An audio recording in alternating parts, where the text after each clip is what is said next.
ಬೆಂಗಳೂರಿನ ಅಂಜನಾಪುರದಲ್ಲಿ ಚಿರತೆ ಕಾಣಿಸಿಕೊಂಡಿದೆ. ಅಂಜನಾಪುರದ 7ನೇ ಬ್ಲಾಕ್ ರಸ್ತೆಯಲ್ಲಿ ಚಿರತೆ ಓಡಾಡಿರುವ ದೃಶ್ಯ ಸಿಸಿಟಿವಿಯಲ್ಲಿ ಸೆರೆಯಾಗಿದೆ. ತುರಳ್ಳಿ ಅರಣ್ಯ ಪ್ರದೇಶದ ಸಮೀಪ ಇರುವ ಅಂಜನಾಪುರದಲ್ಲಿ ಚಿರತೆ ಕಾಣಿಸಿಕೊಂಡಿದ್ದು ಸ್ಥಳೀಯರಲ್ಲಿ ಆತಂಕ ಮೂಡಿಸಿದೆ. ದಾವಣಗೆರೆಯಲ್ಲಿ ಸಿಪಿಐ ಗಾಯತ್ರಿ ಮೇಲೆ ಹಲ್ಲೆ ಖಂಡಿಸಿ ನೇಕಾರ ಸಮುದಾಯದಿಂದ ಪ್ರತಿಭಟನೆ ನಡೆದಿದೆ. ಬಡಾವಣೆ ಪೊಲೀಸ್ ಠಾಣೆಯಿಂದ ಎಸಿ ಕಚೇರಿಯವರೆಗೆ ಪ್ರತಿಭಟನಾ ಮೆರವಣಿಗೆ ನಡೆಸಲಾಗಿದೆ. ಪ್ರಕರಣದ ಎಲ್ಲ ಆರೋಪಿಗಳನ್ನು ಬಂಧಿಸಿ ಕ್ರಮಕ್ಕೆ ಒತ್ತಾಯಿಸಲಾಗಿದೆ. ಸೂಕ್ತ ಕ್ರಮ ಕೈಗೊಂಡಿಲ್ಲದಿದ್ದರೆ ರಾಜ್ಯಾದ್ಯಂತ ನೇಕಾರ ಸಮುದಾಯದಿಂದ ಹೋರಾಟ ಮಾಡೋದಾಗಿ ಎಚ್ಚರಿಕೆ ಕೊಡಲಾಗಿದೆ. ಪ್ರಧಾನಿ ವಿರುದ್ಧ ನಾಲಗೆ ಹರಿಬಿಟ್ಟಿದ್ದ ಎಂಎಲ್ಸಿ ನಜೀರ್ ಅಹಮದ್ ವಿರುದ್ಧ ಸಿಟಿ ರವಿ ಕಿಡಿಕಾರಿದ್ದಾರೆ. 16ಕ್ಕೂ ಹೆಚ್ಚು ದೇಶಗಳು ತಮ್ಮ ದೇಶದ ಅತ್ಯುನ್ನತ ನಾಗರಿಕ ಪ್ರಶಸ್ತಿಯನ್ನ ನರೇಂದ್ರ ಮೋದಿ ಅವರಿಗೆ ಕೊಟ್ಟಿದ್ದಾರೆ. ಅದರಲ್ಲೂ ವಿಶೇಷವಾಗಿ ಸೌದಿ ಅರೇಬಿಯಾ ದೇಶ ಕೂಡ ತನ್ನ ದೇಶದ ಅತ್ಯುನ್ನತ ಪ್ರಶಸ್ತಿಯನ್ನ ಕೊಟ್ಟಿದೆ.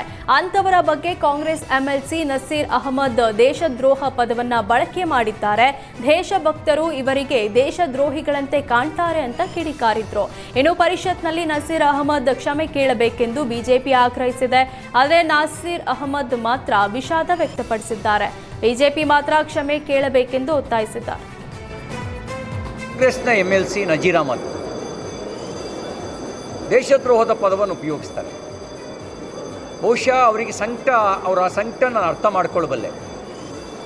ದೇಶದ್ರೋಹಿಗಳಿಗೆ ಗುನ್ನ ಹಾಕುವ ಕೆಲಸ ಪ್ರಧಾನಮಂತ್ರಿ ನರೇಂದ್ರ ಮೋದಿಯವರು ಮಾಡಿದರು. ನಕ್ಸಲಿಸಮನ್ನು ಕೊನೆಗಾಣಿಸೋದಕ್ಕೆ, ಟೆರ್ರರಿಸಮನ್ನು ಕೊನೆಗಾಣಿಸೋದಕ್ಕೆ ಜೀರೋ ಟಾಲರೆನ್ಸಿನಲ್ಲಿ ಕೆಲಸ ಮಾಡ್ತಾ ಇದ್ದಾರೆ. ಬಹುಶಃ ಅವ್ರದ್ದು ಯಾವುದೋ ರೀತಿಯ ಪ್ರತ್ಯಕ್ಷ ಅಥವಾ ಪರೋಕ್ಷವಾದಂಥ ಸಂಬಂಧ ನಜೀರ್ ಅಹಮದ್ ಅವರಿಗೆ ಇರ್ಬೋದು. ಆ ಸಂಕಟದಲ್ಲಿ ಒಬ್ಬ ದೇಶಭಕ್ತ ಪ್ರಧಾನಮಂತ್ರಿಯನ್ನು ದೇಶದ್ರೋಹಿ ಅಂತಾರೆ. ಯಾಕೆಂದರೆ